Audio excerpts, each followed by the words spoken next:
Welcome to Two Gay Dads, the show where we celebrate the many ways love shapes our lives and communities. Nate, are you hiding someplace new in our house that I don't know about? Or where are you? I am actually in Washington, D.C. for work this week, so it's our first remote. Fantastic. Well, as you know, part of our mission is that we just don't want to talk about our family experience. We want to talk about how other non-traditional families are formed. So in today's episode, we will interview our friend Kelly, a single parent by choice, that we conducted last weekend. Then we'll be back with This Week in the Gay Agenda. And with that, Nate, let's roll to the interview. This is Two Gay Dads. Let's get into it. In this show, we celebrate families in all sizes and levels of fabulousness. Parenting isn't a one-size-fits-all journey anymore. And today we're diving into stories of people who choose to go at it solo. Brave people, braver than me. These are single parents by choice. And whether that's through adoption, donor conception, or surrogacy, these parents are rewriting the rules and proving that love makes a family, not a template. This isn't just a quiet trend, it's a cultural shift. In the US, an estimated 1.5 million single women are raising children by choice, often through adoption or assisted reproduction. Organizations like Single Mothers by Choice now have over 30,000 members, reflecting a strong and growing community. Fertility clinics report that more than 54% of sperm bank clients are single women. And in the UK, single women undergoing fertility treatment jumped 61% between 2019 and 2022. Adoption is another major pathway. 10 to 15% of all US adoptions are by single parents, most of them women, but men are increasingly choosing fatherhood through adoption or surrogacy. These parents are typically in their late 30s to early 40s, highly educated and financially stable, making intentional decisions to build families on their own terms. And it's important to note that this movement isn't limited to women. Single parents by choice include men, non-binary individuals who pursue adoption, surrogacy, or fostering, all with the same level of intentionality and love, continuing to prove that it is love that makes a family. While women do make up the majority, the number of single fathers by choice is rising, and this is supported by advances in reproductive technology and changing cultural norms. And society is catching up. Today, 78% of Americans now say single parenting is acceptable, signaling a shift towards embracing diverse cultures. And today with us is our dear friend Kelly, who made the bold decision to become a single parent by choice. We'll explore what inspired that journey, the challenges she faced, and the unexpected joys that coming with building a family solo. If you've ever wondered what it takes to choose this path or what it feels like to live it, this conversation will open your eyes to the power of intentional parenting. Kelly, welcome to the show. Welcome to the podcast.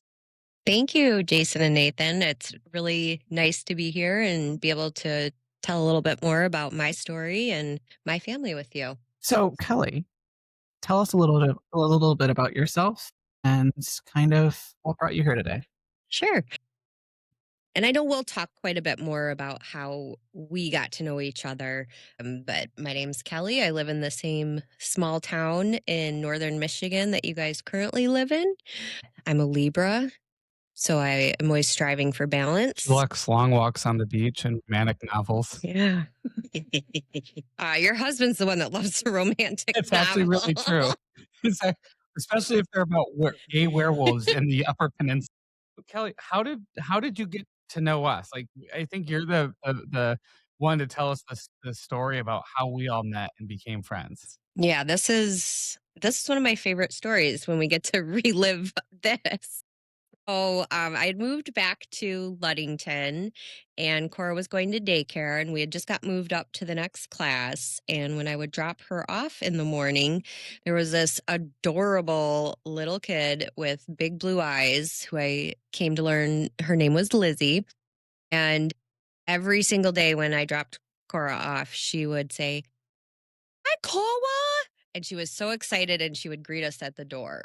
And then they decided to post family pictures on all the kids' lockers.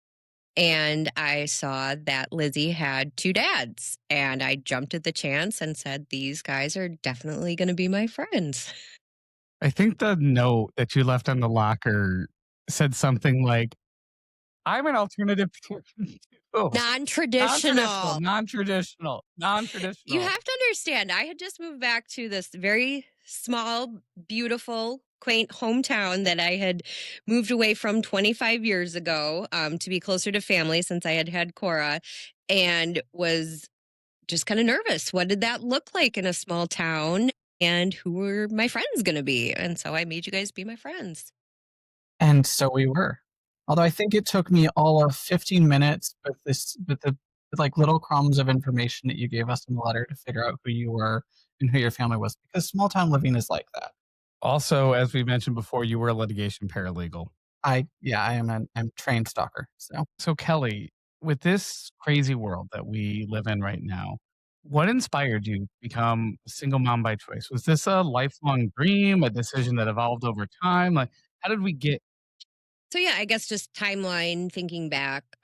In my 20s, I moved out to Southern California and had a lot of fun and made a lot of really great friends.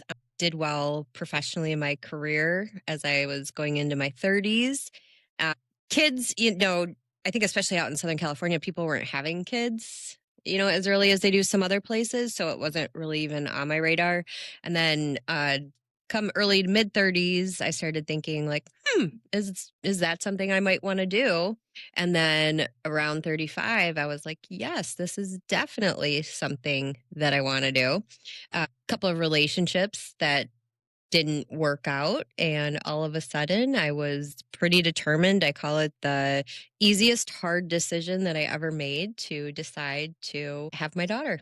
what do you think some of the biggest fears and doubts that you had going into this journey?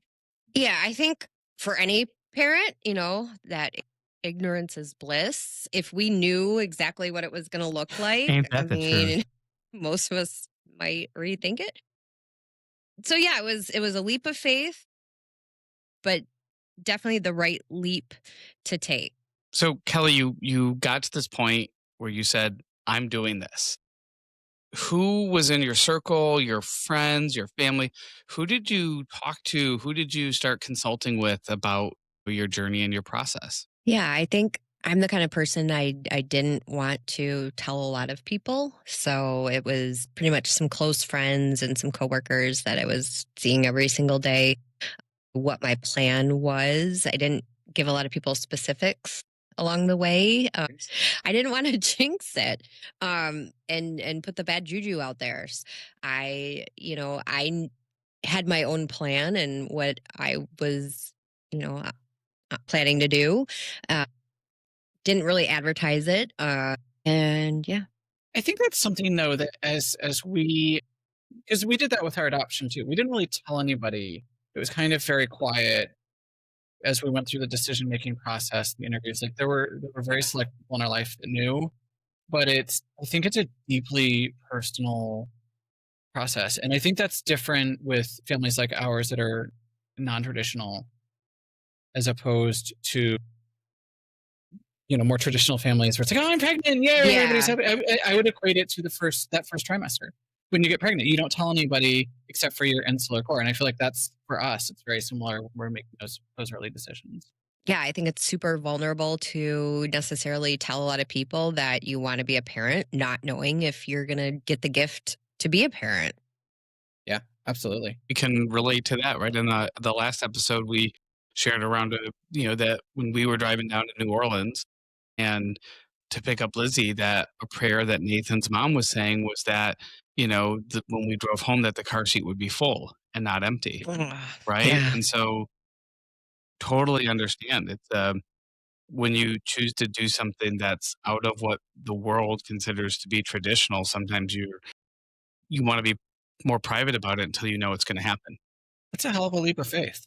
And then even her birth, Cora's birth did not go as planned. So that was another time where I didn't really want to tell a lot of details to people because I didn't know the result. But she she ended up staying in the hospital 10 days, but we made it through and here we are. But yeah, same, very parallel idea there. In our last episode, we talked about our adoption story, and one of the things that we talked about was you've got to be prepared emotionally, and that also as you're making some of those decisions, what do I have the emotional stamina to go through? Where do I draw the lines? Things like that. But Yeah. also the financial piece and the practical pieces of making the right decisions and how that's going to work for you.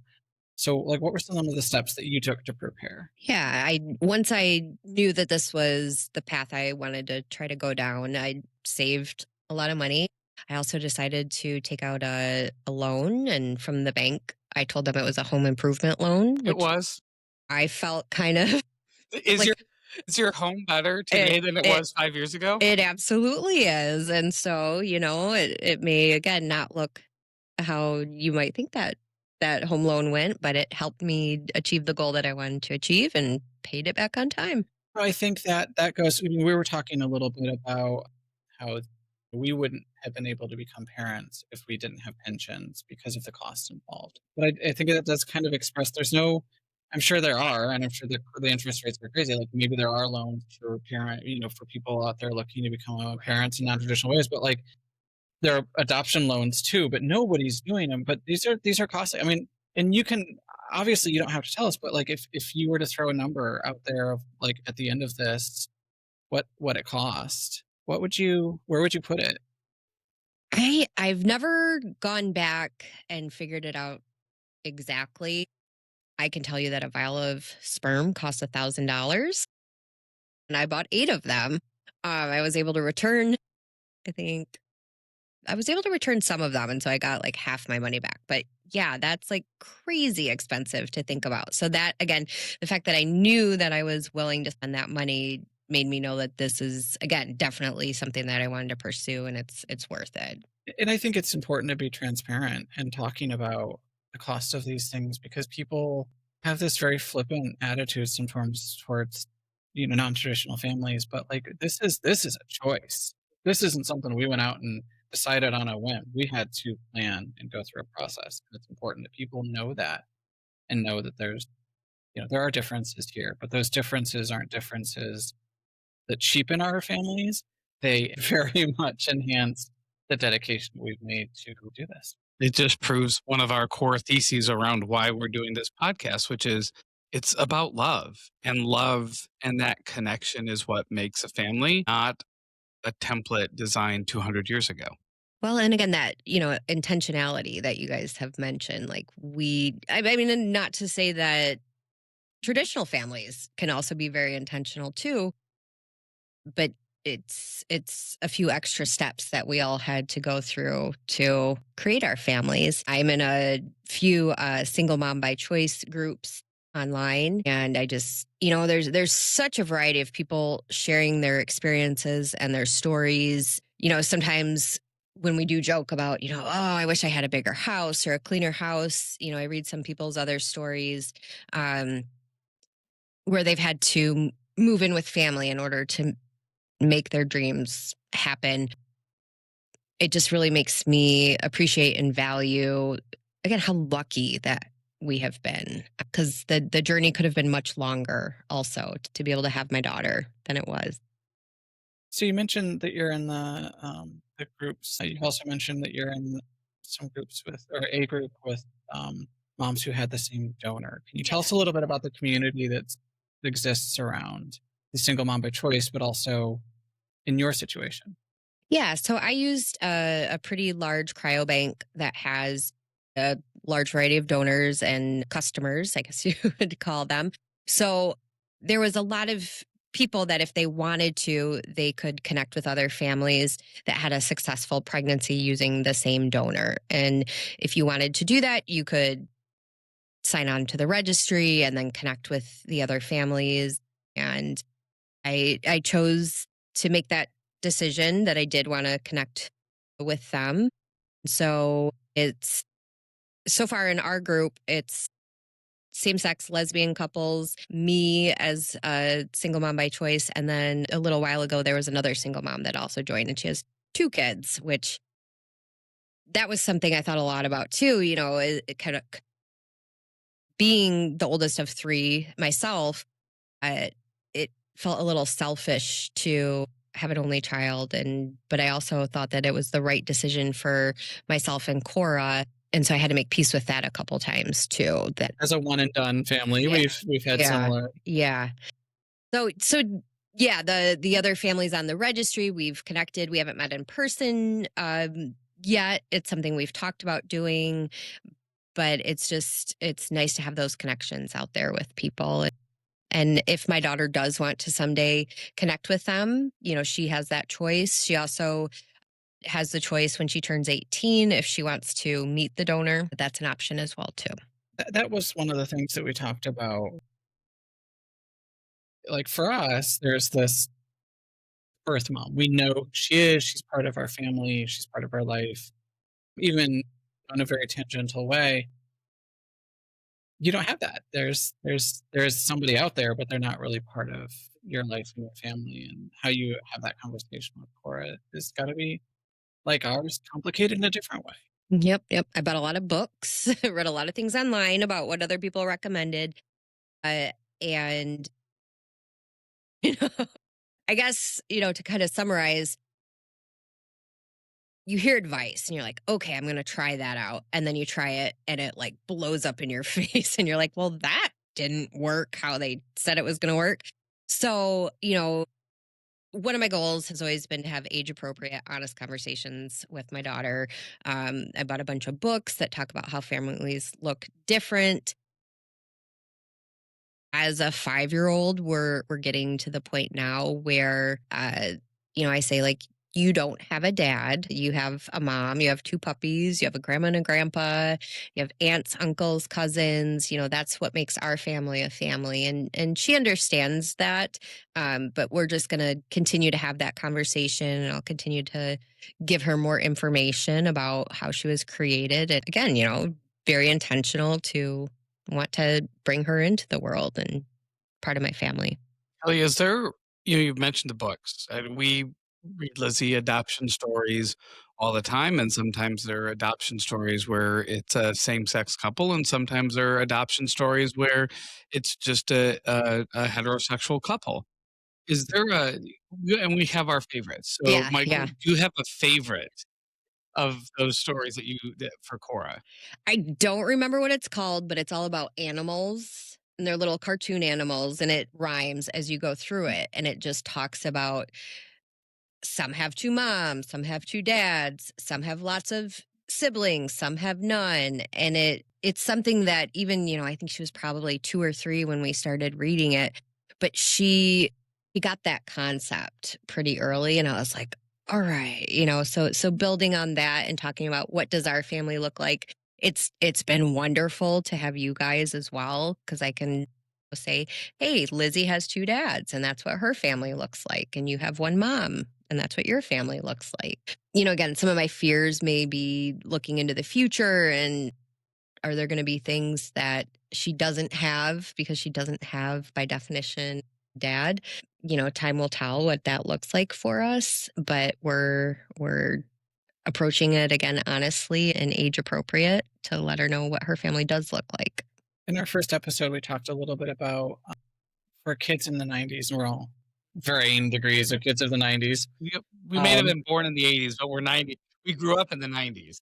but I was talking about the end of Mrs. Doubtfire, and there's this just lovely conversation that Robin Williams as Mrs. Doubtfire has with kids about the difference in families and how we don't think of it now as radical, but in the early 90s to have that conversation with kids in a way, in a very transparent way, really kind of, I don't think it really touched me as much as I realized until I got to this point in my life. And I'm like, wow, I actually call back to that Yeah. was the first time I heard that. So, Yeah.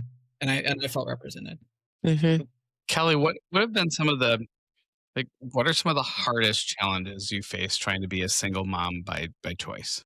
Yeah. I mean, just financially, I decided to take a job that allowed me to have more time with my daughter. So I took a pretty significant pay cut, and that was really scary to make that choice.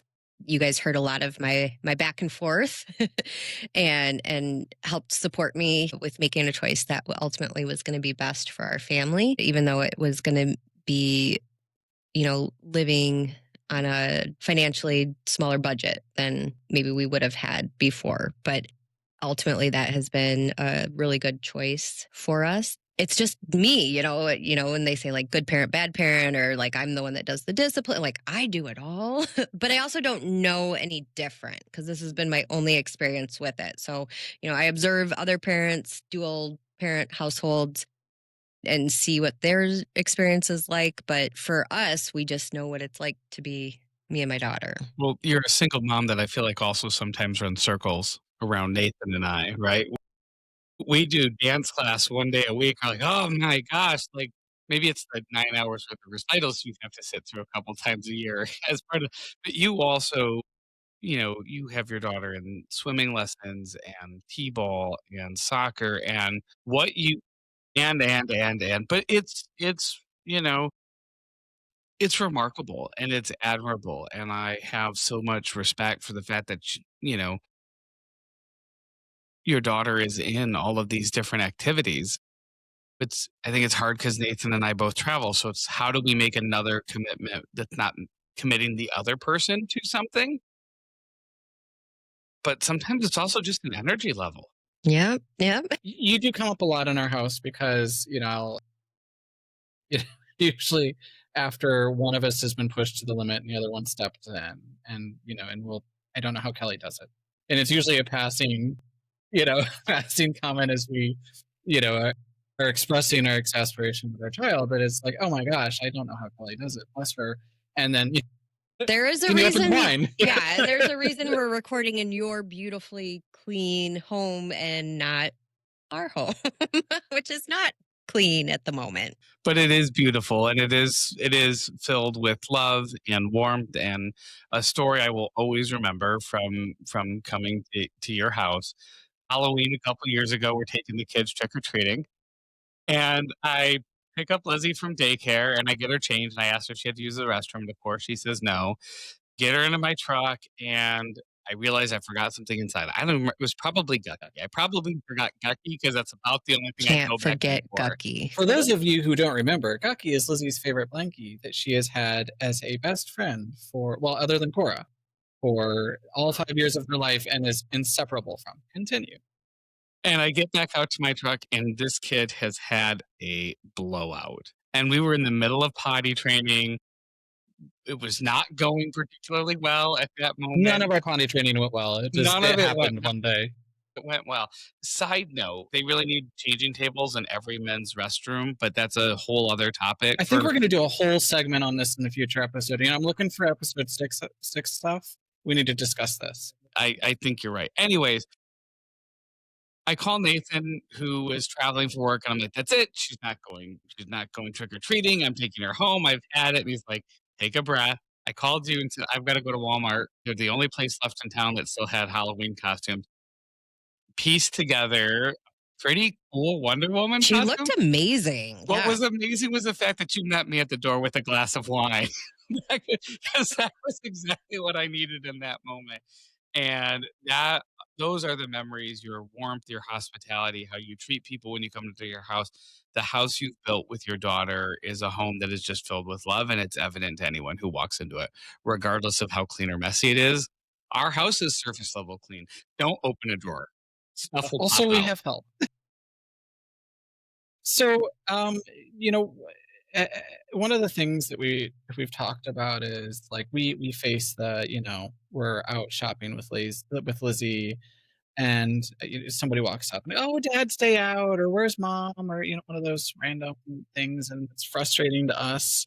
Um, and sometimes we choose to, I'm Papa, Jason's daddy, like Daddy's not here, and other times, most often, especially in a small town, Yeah. we go to the, oh yeah, have a nice day.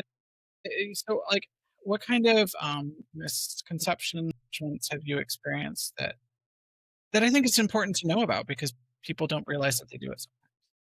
Yeah. I think I think it is a bit different because I am female, so, it's pretty common to see kids out with their mom, so I don't get a lot of the comments that you guys get, but when there are things where, they're expecting a mom and a dad to show up, or they're expecting a dad to show up, I'm like, "Hey." Or usually because Jason's traveling, it'll be the two of us. I'm pretty sure there are people in this community who Very think that we're much married. so. Yeah, so it's something we're experiencing, as it comes up. We're having honest conversations. At the beginning, I was given some advice by different professionals and things that I read online and tried those things out, and they just felt really unnatural and awkward. And so I'm also trying to figure out what kind of language works for us and our family. And how much do I tell people or not tell people? Sometimes you just don't owe anybody an explanation. Move on Right. next. Absolutely. We talked about all the things that you have your daughter enrolled in. Is my so like, how do you find time for like self care, or is that just a foreign concept that Yeah. It looks a lot different than it maybe did in my single or non-parenting years. I think it'll look very different in the future. A lot of my time is dedicated to being a mom and making our lives function. I think something I've had to make peace with, and oh man, people are going to think my house is just the mess it is. Um, is making peace with and having people in my life that I'm not going to feel overly judge me either. It's okay if, we have some slow mornings on the weekends and watch some extra TV because to us that's self-care. And there now is a spare bedroom that is also the laundry folding room. And when it's not all folded, I close the door, So it's getting creative too about those things and not missing out on the socialization with family and friends, because of that. I think finding those innovative Oh, strategies. yes. I got home late last night from a trip. Snowy, blowy conditions, awful driving. I'm really sick of driving in awful weather, and we're only in early December at this point. But we were hoping, Nathan let Lizzie stay up late last night, to welcome me home, and I put her to bed. We were hoping she'd sleep in. Now, on her snow day, when our alarm went off and anything else, she slept till almost 9 o'clock. Yeah, this morning she was upstairs at 6:45. No, I didn't need a lot. Just 8 a.m. Just 8 a.m. would have been fine, right? I have the opposite. I have a night owl that doesn't necessarily want to go to bed, but she'll sleep in very well. We have a night owl who's also an early riser. Made for a very interesting holiday concert this afternoon at the community college. How you sleep through electric guitars and drums and lasers and everything else that was going on in that small theater, I'm not sure, but she sure tried. So as we start to move toward the close of this conversation, I think one of the things I would really love to know is like, what strengths have you discovered in yourself through this process? Again, I'm not sure if this is very different from other parents and families, or guardians. That was one thing I know, you guys have talked about parent one, parent two. And I was like, yeah, that makes a lot of sense. And there's also families where like it's not a parent that is the child's adult. I've heard it mentioned like adult as well. Again, I'm not sure if it's any different, but it's just that like I would really rather like do this thing, but I have to, and I'm going to do this other thing because I know it's what we need to do. So it's some of that just like priorities shifting from what they did when you were not a parent and didn't have another life to look out for. I think that's really the biggest thing. I think it's and it's like you were talking earlier about making a decision, job related decision, and we've had this conversation as post COVID, we've come to terms with being now working parents who have more and more asked of us and saying, this may be the most important thing I do professionally, but this is the most important thing I will do in my life. And that dynamic shift from when you're a non-parent person to as a parent, like saying, "Oh no, now everything is about this human." And those are those things that like you hear about and people talk about. Right, But I right. think when you're in non-traditional families, sometimes they're very acute because you're very much more aware of them because your society hasn't dictated it. You're so outside of society that you're actually consciously saying, "No, this is my decision. This is who I am. This is the family I've created." Yeah, very much I can relate to that, and a lot of your how you feel about yourself is defined by your work and your quality of work and being able to work harder, work longer hours in order to achieve that. And then all of a sudden you're like, whoa, shifting gears here. Your legacy changes, right? Your legacy goes from what you try to create professionally to this child that you're raising who is hopefully going to carry on all that you teach them well after none of us are left. And care for us when we get No old. pressure, Yeah, no pressure at parents, all. no pressure.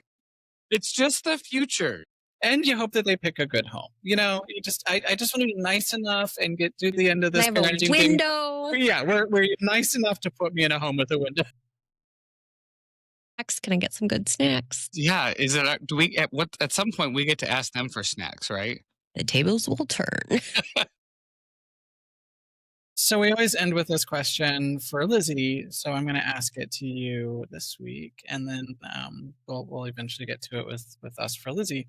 What did you learn from Cora this week? So, one of the things I think that I've struggled with is at the end of my work day, the best part of my day is going and picking Cora up and seeing her. I've thought about her all day long. I've probably looked at some pictures of her and I'm just so excited to see her again. I read something online about how a lot of kids need more of a soft landing when they're ending their day. They've held it together for school, they've held it together for after care or daycare. They've had a 9-10 hour day. And so me being so excited to like give a hug, get a hug, ask how the day was, really creative about asking how the day was. I've learned that she needs probably me to tone it down a little bit, give her some space to relax. Again, I was thinking like I've had my even if it's only 10 or 15 minutes, I've had my car ride from the office over to pick her up. I had time to kind of decompress. She doesn't have that. And so I'm working to give her some more space after I pick her up so that she can kind of shift gears and be ready for our family time. I think that's something we're going to continue to explore and see how that works and looks for us. I don't know what I learned from Lizzie this week, but I know what I learned from Kelly this week. Absolutely. Jason, what did you learn from Lizzie this week? Well, I learned that a 5-year-old only about 6 hours of sleep taking them to a holiday concert is a bit of a stretch, but that's her fault, not ours. I also, I think just the importance and through this conversation that we've had around how everything becomes about your kid.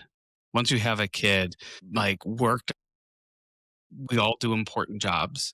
They're not as important as our children. And so I think throughout this whole conversation, every night when I tuck Lizzie into bed and I give her a hug, I tell her the same thing. And I tell her, thank you for being my favorite part of my everyday. And I think what I just continue to be reinforced through this conversation and through the love of my kid who was dancing in the aisleway at the concert for the first act is that that is what matters. And so continuing to do that because long after I'm not here, I want her to remember that her daddy told her every night when she went to bed that she was his favorite part of his day. Papa, we stalled long enough. So, um, I'm gonna go back to the concert today. I don't know why, but I talked about this once before, and sometimes my kid impresses me. Lizzie, we brought ear protection for Lizzie, and she didn't need it, but you never know if it's gonna let her make the judgment call on if it's too loud. And there was a grandmother across the aisle, and they had forgotten theirs, so she's holding her hand over the little boy's ears. And we got to intermission. I looked at Lizzie and I said, "Hey, that little boy doesn't have ear protection, but it looks like he could use it. Can you take yours over and offer it for him for the second act?" And she just, without even saying a word, just goes, "Yeah, okay." She was ready to go, and she just sometimes my kid impresses me, and I am constantly blown away. She was also lecturing Cora at dinner, and Yes. those are not kind words. And so apparently it is A little different when it's a friend and not a mom, too. Did you see her listen to Lizzie? Like, "Can I hire your child, I mean, please?" that's the way it always is, right? We're getting to that age where they're gonna listen to others more than they listen to us. We're starting to get to that age where we're just the old people that don't know anything. I'm told that I don't know anything. But she does say I'm 22, so we're gonna let Hey, there we Yeah, or go. you can be your age and know nothing, or you can be 22. What do you want? 22. Only if I can keep all of my life experience and the knowledge that I Right. have and go back and redo that. Kelly, thanks for coming on the podcast today. Thank you for joining us. This has been just a tremendous amount of fun, and one of the best parts about moving back to Ludington for me has been getting to know you and your daughter and becoming such close friends and part of our family as choice. So thank you for coming on the show. Well, thank you for having me and welcoming myself and Cora into your home as you always do. I think whether through adoption, donor conception, or surrogacy, these stories remind us that family is built on love and intention, not just tradition. If today's episode inspired you or sparked questions, share it with someone who might need to hear it. And remember, there's no right way to create a family, just the way that feels right to you. This week in the big bad gay agenda, we're not causing hurricanes or earthquakes or forest fires that Smokey says only you can prevent. But we are talking about a couple of really important stories, some human rights travesties that are taking place right now, and the erasure of LGBTQ characters in our media and what one family is doing about it. So, Nate, what's up first? So the first one I have for you is from the Washington Post. This week, the Trump administration has overhauled U.S. human rights reporting, directing embassies to frame gender-affirming care for minors as chemical or surgical mutilation, while tracking abortion and affirmative action. This shift replaces decades of focus on torture and persecution with a framework rooted and religious ideology. Advocates warn it legitimizes discrimination, erases LGBTQ plus protections, and sets a dangerous precedent that threatens trans lives worldwide. And what have you got for us this week, Jason? There was an article in the LGBTQ Nation that talked about a new organization that's been formed in Washington, D.C. to combat. So, this is a story of hope, what people are doing to fight back, to advocate right now, today, in real time.